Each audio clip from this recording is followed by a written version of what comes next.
ಇವತ್ತು ಡಾಕ್ಟರ್ ಪುನೀತ್ ರಾಜ್ಕುಮಾರ್ ಅವರ 50ನೇ ವರ್ಷದ ಹುಟ್ಟುಹಬ್ಬ. ಅಪ್ಪು ಇಲ್ಲ ಅನ್ನುವಂಥ ಕೊರಗು ಒಂದೆಡೆ, ಆದರೆ ಅಭಿಮಾನಿಗಳು ಅಪ್ಪು ಹುಟ್ಟುಹಬ್ಬವನ್ನ ಸಂಭ್ರಮದಿಂದ ಆಚರಣೆ ಮಾಡ್ತಾ ಇದ್ದಾರೆ. ಈ ಸಂಭ್ರಮದ ಮಧ್ಯೆ ಅಪ್ಪು ತರನೇ ಕಾಣಿಸ್ತಾ ಇರುವಂಥ ಅಭಿಮಾನಿಯೊಬ್ಬರು ನಮ್ಮ ಪವರ್ ಟಿವಿ ಕಣ್ಣಿಗೆ ಸಿಕ್ಕಿದ್ದಾರೆ. ಅವ್ರನ್ನ ಮಾತಾಡಿಸ್ತಾ ಹೋಗ್ತೀನಿ. ಸೊ ನಿಮ್ಮ ಹೆಸರೇನು, ನೀವು ಎಲ್ಲಿಂದ ಬಂದಿದ್ದೀರಾ? ನನ್ನ ಹೆಸರು ಅಪ್ಪು ಅಂತ, ಎಲ್ಲರೂ ಪ್ರೀತಿ ಅಂತ ಈಗ ಜೂನಿಯರ್ ಅಪ್ಪು ಅಂತ ಕರೀತಾರೆ. ನಮ್ಮೂರು ಬೆಳಗಾವಿ ಹತ್ರ ಮೂಡಲ್ಗಿ. ಸೊ ಈ ಹೆಸರು ನೀವು ಅಪ್ಪು ತರನೇ ಇದೀರಿಂತ ನೋಡ್ಬಿಟ್ಟು ಹೆಸರು ಇಟ್ಟಿದ್ದ ಹೆಂಗೆ? ಹೌದು, ಜನ ಕೊಟ್ಟಿದ್ದೆ ಸರ್ ಅಭಿಮಾನಿ ಕೊಟ್ಟಿದ್ದ ಹೆಸರು. ನಿಮ್ಮ ಮೂಲ ಹೆಸರೇನು? ಮೂಲ ಹೆಸರು ಅಪ್ಪು ಅಂತ ಸರ್. ಮನೆಯಲ್ಲೂ ಕೂಡ ಈಗ ಅಪ್ಪು ಅಂತ ಕರೀತಾರೆ. ಸೊ ಅಪ್ಪು ತರನೇ ನೀವು ಕಾಣಿಸ್ತೀರಾ. ನಿಮ್ಮ ಮೂಗಾಗಿರ್ಲಿ, ನೀವು ನಗೋದಾಗಿರ್ಲಿ, ನಿಮ್ಮ ಬಾಯಿ ಆಗಿರ್ಲಿ, ಫೇಸ್ ಕಟ್ ಆಗಿರ್ಲಿ, ಎಲ್ಲ ಅದೇ ತರ ಇದೆ.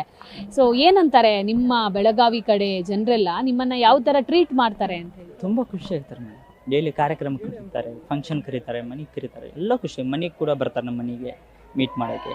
ರೀಲ್ಸ್ ಕೂಡ ಮಾಡ್ಕೊತಿರ್ತೀನಿ ನಾನು. 6 ಲಕ್ಷ ಫಾಲೋವರ್ಸ್ ಇದೆ ಇನ್ಸ್ಟಾಗೆ. ಅಲ್ಲ, ನಿಮ್ಮನ್ನ ನೋಡಿದಾಗ ಜನ ಯಾವ ತರ ಆರಾಧಿಸ್ತಾರೆ ನಿಮ್ಮನ್ನ? ಅವ್ರ ಬಗ್ಗೆ ಹೇಳಿದ್ರೆ ಎಷ್ಟು ಕಡಿಮೆ. ನಾನು ತುಂಬ ಖುಷಿ ಆಗ್ತಾರೆ ಮೇಡಮ್ ಅವರು. ತುಂಬ ಖುಷಿ. ನಾನು ನೋಡಿದ್ಮೇಲೆ ಅಪ್ಪು ಬಾಸ್ ನೋಡ್ದಂಗಾಯ್ತು, ಅವ್ರು ಬಂದಂಗಾಯ್ತು ಅಂತ ಇರ್ತಾರೆ. ನಿಮ್ಮನ್ನ ನೀವು ನೋಡ್ಕೊಂಡಾಗ ನಿಮಗೆ ಎಷ್ಟು, ಯಾಕಂದ್ರೆ ಸಾಕಷ್ಟು ಸಿನಿಮಾಗಳನ್ನು ಅಪ್ಪು ಸಿನಿಮಾಗಳನ್ನ ನೋಡಿರ್ತೀರಾ. ಸೊ ನಿಮ್ಮನ್ನ ನೀವು ಮಿರರ್ ಎದುರುಗಡೆ ನೋಡಿದಾಗ ಅಥವಾ ಇನ್ನೊಂದೆಲ್ಲೋ ನೋಡಿದಾಗ ನಿಮಗೆ ಯಾವ ತರ ಫೀಲ್ ಕೊಡುತ್ತೆ ಅಂತ? 100 ಸಲ ನೋಡ್ತೀನಿ ಮೇಡಮ್ ನಾನು. ಬಟ್ ನಾ ಕಾಣಲ್ಲ, ಜನ ಎಷ್ಟು ಪ್ರೀತಿ ಕೊಡ್ತಲ್ಲ ಅಂತ. ಮತ್ತು ಆ 100 ಇಲ್ಲ, ಒಂದು ದಿನಕ್ಕೆ 100 ಸಲ ಕನ್ನಡಿ ಹಾಂ. ಬಟ್ ನಂಗೆ ಕಾಣಿಸಲ್ಲ, ಆದ್ರೂ ಅಪ್ಪು ಥರ ಕಾಣ್ತಾರೆ ಅಂತಾರೆ. ಸೊ ಈಗ ಅಪ್ಪು ಅವರು ಒಂದಿಷ್ಟು ಸಾಮಾಜಿಕ ಕೆಲಸಗಳನ್ನ ಮಾಡಿ ಹೋಗಿದ್ದಾರೆ, ಒಂದಿಷ್ಟು ಮೆಸೇಜ್ಗಳನ್ನ ಕೊಟ್ಟು ಹೋಗಿದ್ದಾರೆ. ಅದನ್ನ ನೀವು ಯಾವ ತರ ಪಾಲಿಸ್ತಾ ಇದ್ದೀರಾ ಅಂತ? ನಾನು ಮಾಡ್ಬೇಕಂತ ಇದ್ದೀನಿ. ಏನ್ ಮಾಡ್ಬೇಕು? ಏನಾರ ಒಂದು ಮುಂದೆ ಹೋಗಿ ಮಾಡ್ತೀನಿ. ಆದಷ್ಟು ದೇವ್ರು ಕೊಟ್ಟಿದ್ದೆ. ಅಪ್ಪು ಅವ್ರನ್ನ ಯಾವತ್ತಾದ್ರೂ ಭೇಟಿ ಆಗಿದ್ದೀರಾ ಅಥವಾ ಫ್ಯಾಮಿಲಿಯನ್ನ ಭೇಟಿ ಆಗುವಂತ ಪ್ರಯತ್ನ ಮಾಡಿದ್ದೀರಾ? ಇಲ್ಲ, ಆಗಿಲ್ಲ ಮೇಡಮ್, ಭೇಟಿ ಆಗಿಲ್ಲ. ಇನ್ನು ನೋಡಿದಾರ ಯಾರಾದ್ರೂ? ಇನ್ನೂ ನೋಡಿಲ್ಲ.